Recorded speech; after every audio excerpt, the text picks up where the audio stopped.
Good morning, everybody. Today is March the 4th, and I thought I would just show you what I'm doing this morning, and that is taking cuttings from some of my annuals that I have growing indoors over the winter that I would like to have more plants of to put mostly in containers outside next summer.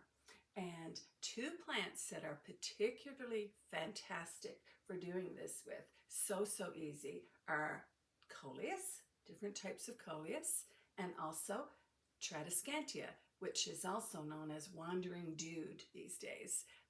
If you're not familiar with that, the process is very similar for either of these types of plants, and I just thought I would show you how easy it is to do that and what you need to do it with. So I'm going to move the camera so that you can see more close up what I am doing, and see you in a bit. Okay, so I think we're ready to go. And I just wanted to show you the things that you will need. I'm actually doing this in my kitchen today. Normally I do it in my laundry room on the top of my washer, actually. I have a front load washer, so the top is a bit high, and it's great if you're standing and working, and it's right next to the laundry tub. But there wasn't room out there to set up the camera, and so I have an old tablecloth put on my kitchen table, and I'm going to show you what's happening here. And first of all, I'm going to start with the things that you'll need. You'll need a water spray bottle. You'll need some plants, of course. And if you don't have a plant, you can also always get a cutting from one of your friends who might have one of these, because it'll work. Just put your cutting in a plastic bag and quickly go home, and you can do the same thing with your cutting. Okay, so you'll need your water bottle, the plants, you'll need some containers. These are recycled from last year. And I also like using these little ones that you can purchase very inexpensively at dollar stores, and I can get 2 or 3 years out of those. Here you can see this one is actually cracked, and you can see where I had it taped last year. So I'm just going to put a little bit of tape over that, and that'll be good to go. I also use old-fashioned coffee filters, and I'll show you what I use those for. A couple of spades. I have a big one, and I have a tiny little one that I absolutely love, and this also was purchased at a dollar store in a little indoor gardening kit that was just so cute. And of course some potting soil, and for this I like to use ProMix, actually. There's a little plug for ProMix, but that has turned out to be my favorite potting mix, or for anything indoors, and that works really well. You can use the ProMix seed starting mix if you like, because it does have enough nutrition for the plants for 3 months. And as I said, I think I said today is March the 4th. So we have probably March, April, May, June, because coleus certainly can't go outside until June. We have 3 months for these cuttings to put on some size and get well settled away before, and that's just about the right amount of time. The ProMix for seed starting has just that amount. So I'm just going to do a little one now and show you exactly how I do it. Now you might be wondering, what in the world am I doing with coffee filters? They're hard to separate. They're very thin. I have 2 here. What I do is I cut them in 2. And what I'm doing is I'm making little, and I cut them in 2 again. And for this size pot with lots of these really big holes, as you see, I'll use 1 in the bottom of that size pot. And again, they're very hard to separate, but in this size pot, which again has fairly big holes, I take them and I cut them into 1 more time. So they're this big, which is plenty for that. There you go. So there's the coffee filter. So let me do a little one first. I take my small pot and just 1 little section of the coffee filter, and I put it in the bottom, making sure that it's covering the holes. And then I mist it down with water so that it doesn't move and it disappears practically. This is just to keep the soil from all falling out, and the water just goes straight through the drainage holes, and I just find this is a really neat way of doing that. And I'm going to move maybe out of camera a little bit here. Let me see. I'll get some of the potting soil, and this one, as you see, is a little bit big for this size, but you fill it up. Fill up your pot with potting soil, and you want it to be moist. You don't want it to be too dry, but at this point you don't want it to be sapping wet either.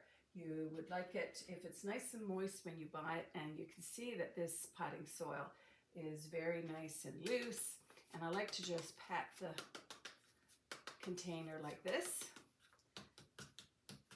to let it sink down just a little bit, and then add another little bit to the top. So here we go. So we have our little container full of soil. Then we're going to take a cutting. Now these are the fronts of these plants, and aren't they all glorious? This one I grew from seed a couple of years ago. This one is called Premium Sun, and I think it's Crimson Gold, if I'm not mistaken. I grew it from seed, but now I'm going to take some cuttings. So what I do is I turn it around to the back so that I'll take a cutting from the back where you won't notice it as much. And you want a section that's about 3 inches long, okay? About that big. And then you cut all of the leaves, and these are really sharp old scissors that I had that are just fantastic. You cut all of the leaves off except 2 at the very top. So here's your cutting, and I'm trying to be pretty gentle with it. Then you take a pencil or a pen, or in this case I have a marker, anything at all, to make a hole in the center, because especially this is a coleus and their stems are very brittle, and so you don't want to break the stem. And if you see here, well, you can't really see maybe because it's all so dark, but there's a hole in the center there, the size obviously of the marker. And so then you just drop your cutting right down in there, and you can take your, and you want to settle the soil in around it like that, and then you water it. And I have a little watering jug here. Put a little bit of water, and you let that soak in. And if the soil sinks down too far, this is where my little spade comes in. I will top it up with some more soil.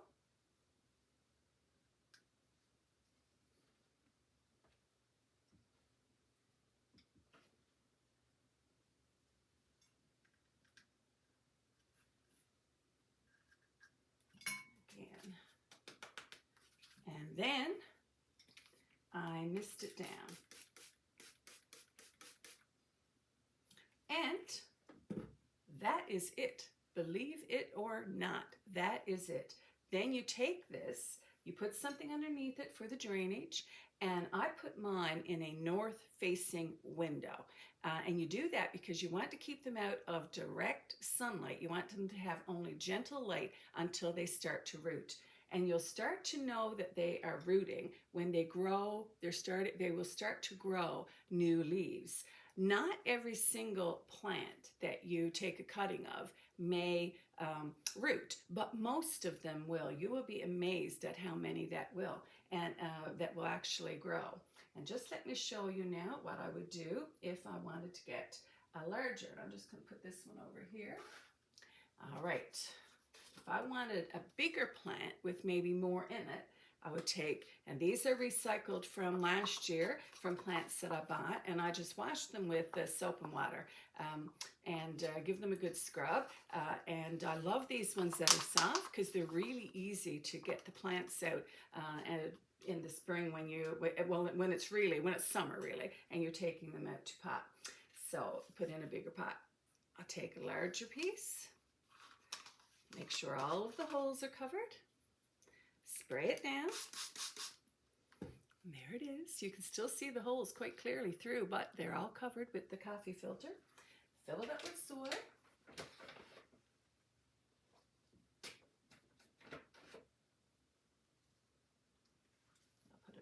so you can see.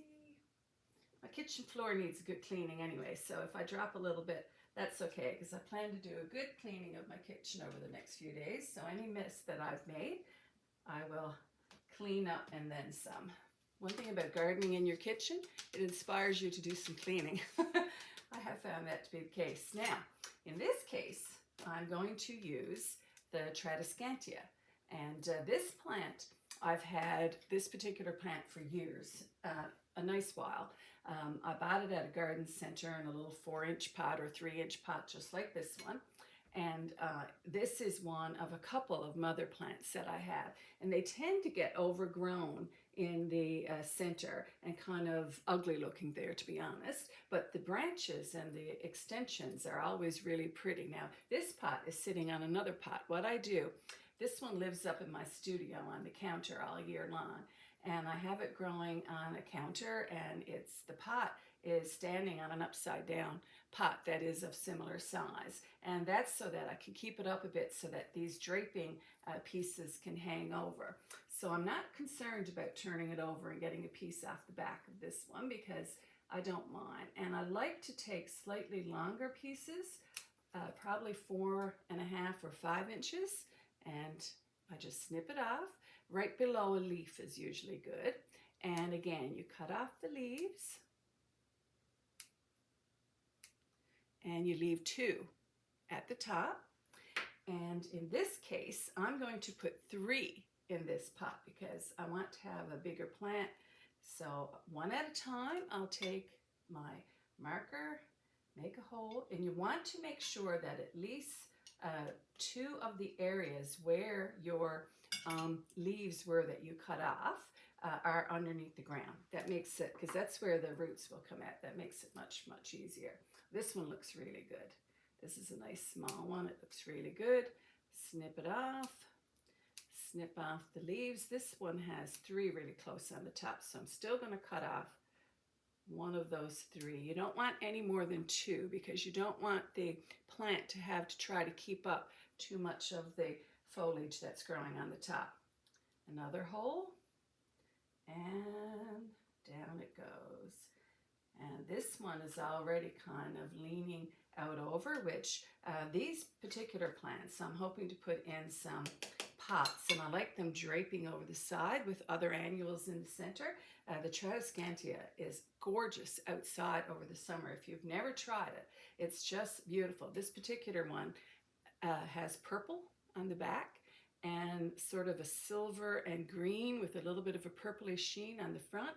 And it is just gorgeous and a beautiful backdrop to begonias or anything like that. Both of these plants, by the way, do like a little bit of shade outside. They don't really like full sun. A little bit of shade is a good idea. One more, same thing, cut off, leaving 2 at the top. Another hole, drop it down. Work the soil around it a little bit. And I'm going to add a little bit more soil to this one even before I put water in, because I can tell that there isn't enough soil there because it's starting to sink down. So I'm adding more soil. And again, I like to hit it on the side. And now I will give this one a good water. The soil will definitely sink down, and I'm going to add more. Water and more soil. At this point, you do want the soil to be pretty saturated. If you want it to be super, super persnickety, you could put a plastic bag over these cuttings when you put them on your windowsill or close to a north-facing window, and that would keep the humidity in and would help with the setting of roots, and that might help you a little bit. But you know what? You really don't need to do that with these. These guys are just so easy to root that you really don't need to go through any extra. You don't need to use any plastic if you don't want to.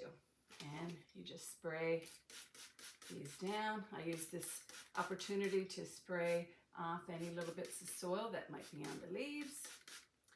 And so this one has 3 cuttings in the one pot, and that will make a nice full plant. And what I'm going to do now is I'm just going to continue on with these, and in a few weeks I'm going to make another video and show you what these guys look like, and you can tell then how well that they have rooted, and I think you'll be quite surprised at how well they'll do. One other point I wanted to make to you about these coleus is that depending on the amount of light they get in the winter, they'll change color. This dark red coleus right here is the same as the red coleus that's behind it. Now, I don't know how well you can see, but I'm going to be doing cuttings, so I'm just going to cut off a couple of pieces here, and you'll be able to see the difference because I'm taking cuttings from these anyway, and I'll bring them up closer. This one's kind of pretty, so I'm going to turn it around and get one off the back. All right, now this is the exact same plant because I started with one of these a few years ago. This dark red coleus. These I have maybe 10, and they all came from the same one. I've given a lot away. And this is a piece of the coleus when it's in a bit lower light, and you can see that the leaves that are closer to the bottom, close to the soil, are two-tone, and the ones on the top are actually more solid because of course this is now March and the light coming through the window is a lot stronger. But this one is in a south-facing window, has been all year, and as you can tell, this one doesn't have any green anywhere. It stayed red throughout the summer throughout the winter, and throughout the summer these will get an even deeper, darker red, and will be solid red when they're outside. And this coleus can take a fair bit of sun, but all my coleus plants, I make sure they get some shade.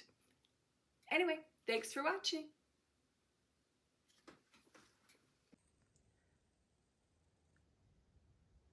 Today is March 27th, and it's been just over 3 weeks since I took the cuttings. You can see here that they are doing extremely well. I just wanted to show you, these are the Tradescantia, and every single one of those took and is doing well. And I put as many as 5 in the same container, and that didn't seem to be a problem whatsoever. And you can tell that they have taken because they've all started to grow new leaves, because as I said earlier, I always started with just 2 leaves on each piece, and now you can see there are more. So those have all grown really, really well, and I'll be putting those in containers outside, in mixed containers over the summer. And here are the coleus. Now, I started 9 of these coleus, and one of them definitely just died, but the rest are doing really, really well. And there's a way you can tell that.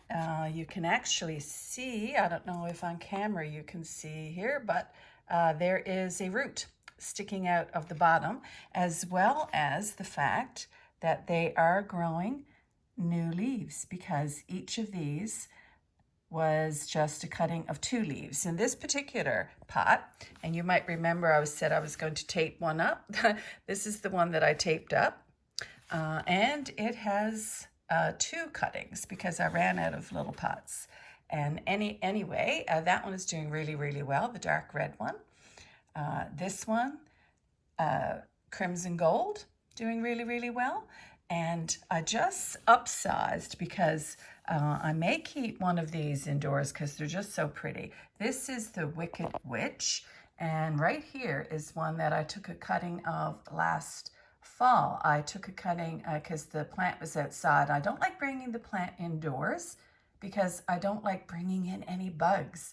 So I just take cuttings and I root them, and that's just one cutting just one cutting in that particular container, and that's how great that one does in a south-facing window over the winter.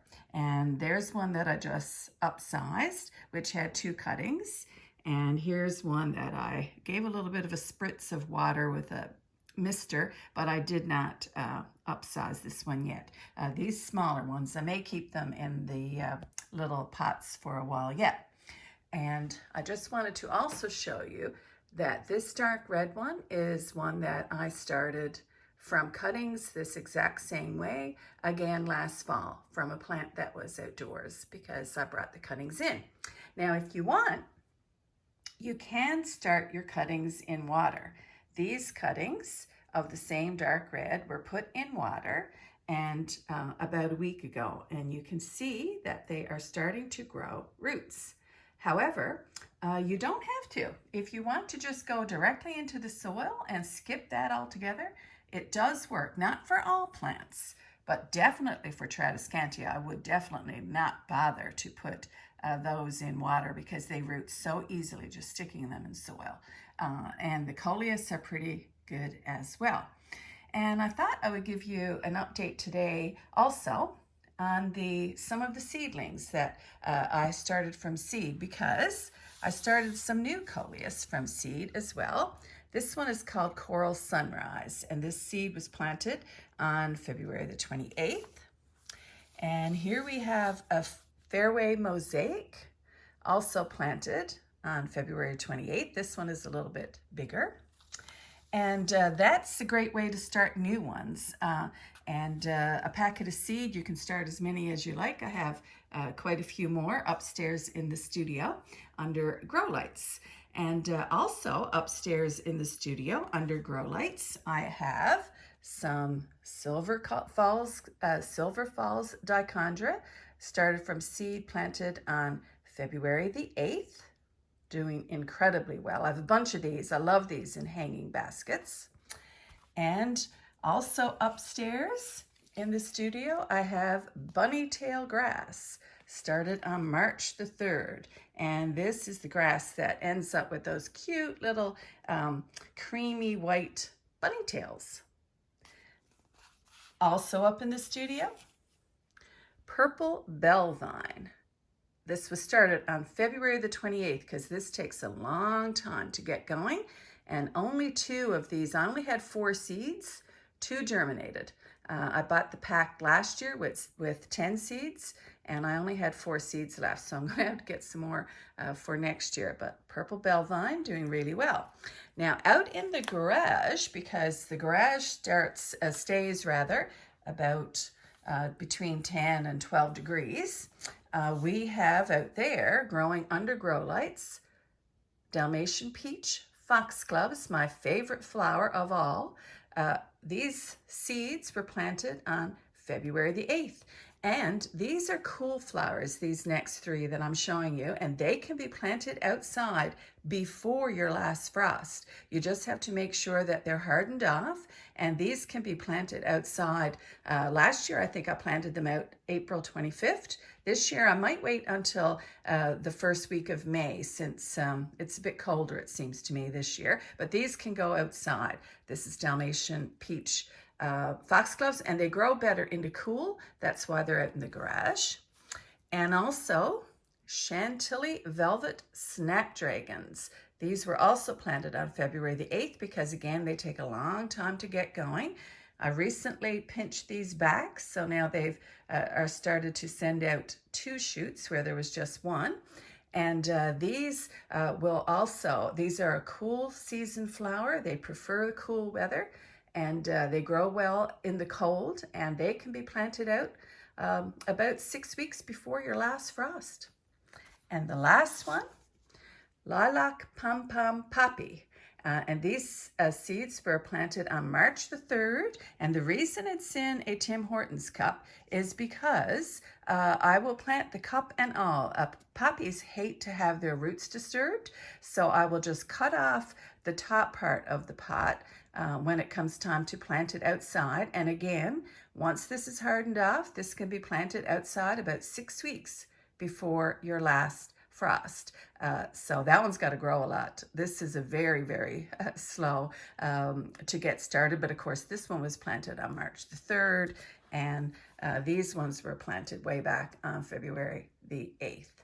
But there's an update of some of the seedlings that I am growing, and also some of the cuttings that I have taken.